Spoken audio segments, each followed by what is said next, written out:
Good afternoon, everybody. Welcome to today's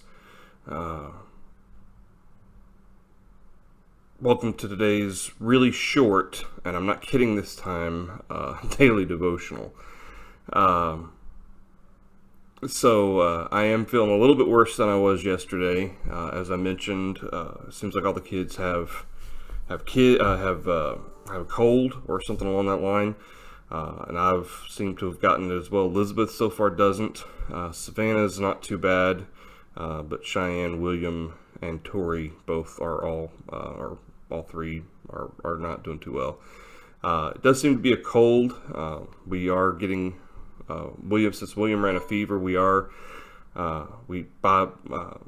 According to the school, we had to get him a COVID test, and so we're waiting on that result today. But it's a cold, I think. So, but anyway, so for today, we're going to have a real short devotional. Depending on how I feel tomorrow, we may just have maybe a short daily devotional tomorrow instead of our usual Wednesday study. It just it's going to depend on how I'm doing tomorrow.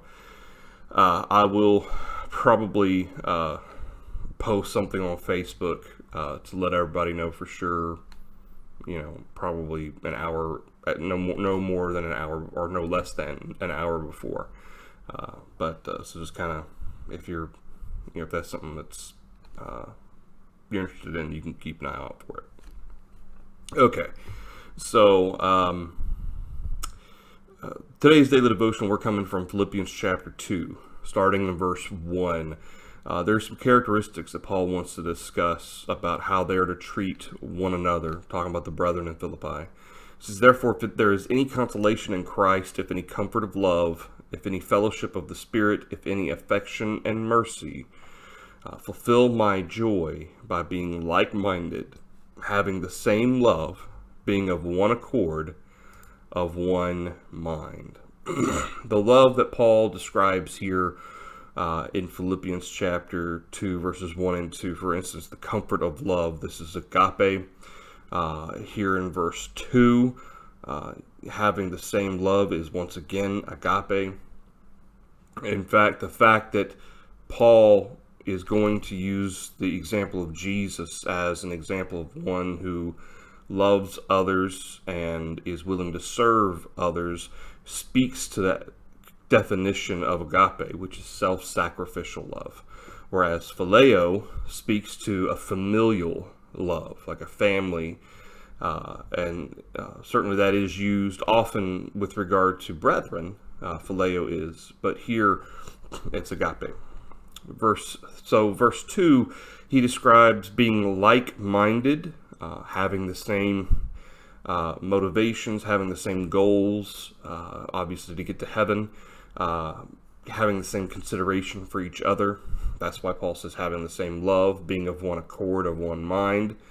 Let nothing be done through selfish ambition or conceit, but in lowliness of mind let each esteem others better than himself. Verses 3 and 4 in this passage, certainly all of it's important, but verses 3 and 4 may be the most pointed in terms of application. Let nothing be done through selfish ambition, whether that includes trying to have people listen to me, or trying to gain more influence or more power, or having followers follow after me, or people think that I'm the be-all and end-all, whatever. Selfish ambition can also include trying to gain something out of, basically it's selfish motives. The things that I do, which either include trying to manipulate people to my own ends, trying to gain money or possessions or power or influence, whatever it may be, selfish ambition. And certainly there's the idea, or that root idea of manipulation, which would include playing politics in the church, don't have any place among brethren. Conceit speaks to that arrogance, the belief that I'm better than someone else, or I'm holier in this case than someone else. And certainly that's why Paul contrasts it with lowliness of mind. Let each esteem others better than himself. And then in verse 4, but let each of you look out not only for his own interests, but also the interests of others. Again, this is in contrast, your own interests contrast with selfish ambition and conceit. In other words, not only should you be motivated and thinking about your own needs, your own wants, and so forth, but you should be considerate of what others need, what others want. Look out for the interests of others incorporates considering, where their mindset is. If they are discouraged, why don't you esteem them higher than yourself and seek to encourage them, even if you don't, or especially if you don't gain anything out of it. It's nothing, not everything has to be done, although the world teaches us otherwise. Not everything has to be done for my own purpose, or to further myself, or to exalt myself in the eyes of others, or in my own eyes for that matter, to raise my own self-esteem. You can do things purely for the purpose of serving others, and that's why Jesus is used. Let this mind be in you, which is also in Christ Jesus. And he talks about who, being in the form of God, did not consider it robbery to be equal with God, made himself of no reputation, taking the form of a bondservant and coming in the likeness of men. Of course, he's talking about what he was in heaven, the glory he had, and then he was willing to come to earth in the form of a bondservant, coming in the likeness of men, being found as in appearance as a man. He humbled himself and became obedient to the point of death, even the death of the cross. And Jesus, what he did, there was no self-interest there. Everything he did was actually contrary to self-interest. He did everything to fulfill the Father's will, and because he loved you and me. Those were his motivations right there. He wanted to fulfill the Father's will, and because he loved you and me.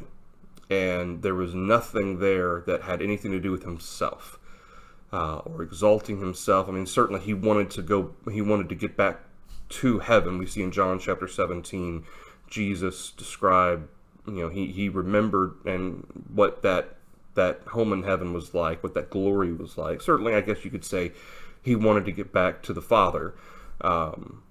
But in the end, those his two prime motivations were to fulfill the Father's will and his love for us.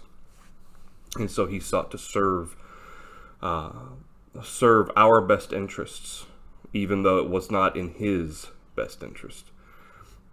Physical best interest, I guess I should say. All right. So anyway, that's the daily devotional for you today. A little bit shorter today. But I hope that's something that's helpful, something for us to think about and to remember during our week, that we're to consider. And of course, the context is talking about brethren here in chapter 2, but there is a case to be made for everyone, for all people.